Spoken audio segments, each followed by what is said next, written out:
What's going on, Premier Planet? Justin Barlow here, coming at you from inside the Premier Studio in Woodstock, Illinois, and I'm here to tell you all about the excitement you might have missed if you weren't in the house for PPW's 229th studio taping this last Saturday night. As always, a big shout out and a big thank you to everyone who did come out to the Premier Studio to show your support.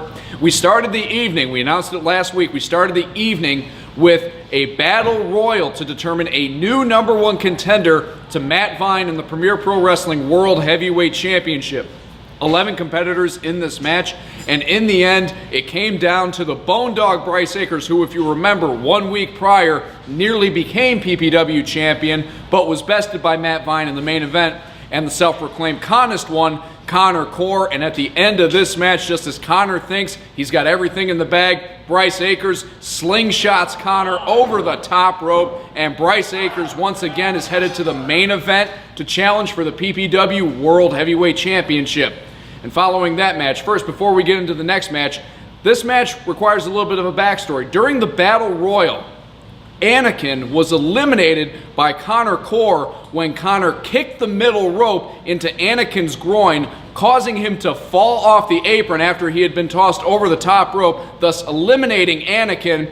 Premier officials saw an opportunity here, and they immediately gave Anakin a chance at retribution against Connor. So it was Anakin and Connor Corr one-on-one, and in this match, turnabout became fair play, because as Connor's stepping back through the second rope, Anakin turns the tables, kicks the rope just as Connor had done to him in the Battle Royal, and with a roll-up, picks up a measure of retribution against the self-proclaimed feminist and sportsman Connor Corr with a victory. But this wouldn't be the last we saw of Anakin, and we'll get to that a little bit later on.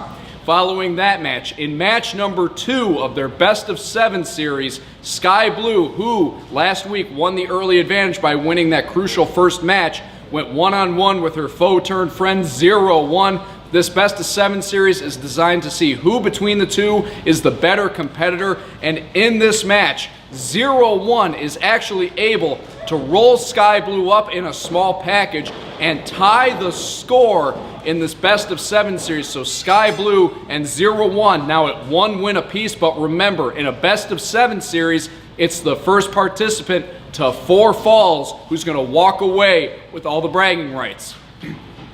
And then following that match, it was time for a #1 contenders match for the PPW World Tag Team Championship. If you remember last week, Inestra was taken out of action for PPW 229 after Anakin delivered a vicious chair shot to his upper back and back of his head.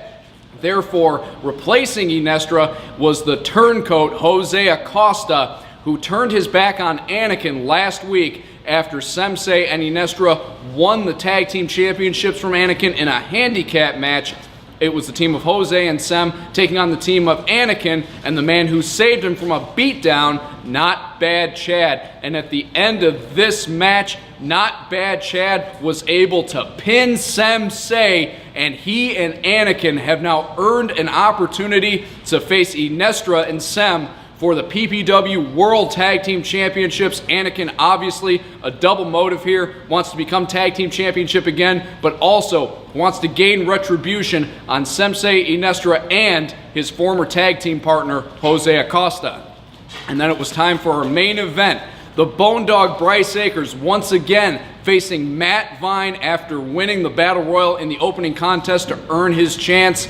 Bryce Akers really coming hard out of the gate at the champion. The champion at certain times looked pretty desperate. He felt like it looked like he couldn't even think of what to do in order to keep this young competitor from the Premier Academy down. But let's roll the footage and you can see exactly what happened at the end of this matchup for yourself. So after such a hard-fought matchup, Matt Vine steals a victory from the Bone Dog Bryce Akers and retains his PPW World Heavyweight Championship. But you gotta respect the guts on Bryce Akers, because right away he challenged Matt Vine to another match and said he didn't care if the title was gonna be on the line. He wanted the opportunity to prove himself against the self-proclaimed symbol of excellence, and therefore his wish was granted, because several times during their matchup, he saw that Matt Vine was on the ropes, and Matt Vine looked pretty desperate on a couple of occasions. So Bryce Akers got his wish, and this Saturday night at PPW 230, Bryce Akers is going to go one-on-one with Matt Vying in a non-title match, and hopefully Bryce can maybe this time prove what he's been saying, and that is that he is just as good as the symbol of excellence. Also, don't forget Premier Planet, coming up this Saturday night, the tag team titles are going to be on the line. Anakin and Not Bad Chad are going to challenge Sensei and Inestra for the belts. And also, don't forget, it's match 3 in the best of 7 series. Sky Blue and 0-1 are now tied at 1 win apiece. We'll see who gets the advantage this coming Saturday night. Don't forget Premier Planet. You can find us all over social media. And if you haven't already done so, log on to PremierProWrestling.com. Click the on-demand link and start your 2-week free trial of PPW On Demand. As for me, I'm Justin Barlow. As always, it's my honor to be your master of ceremonies here in PPW. We will see you folks out here this Saturday night for PPW 230.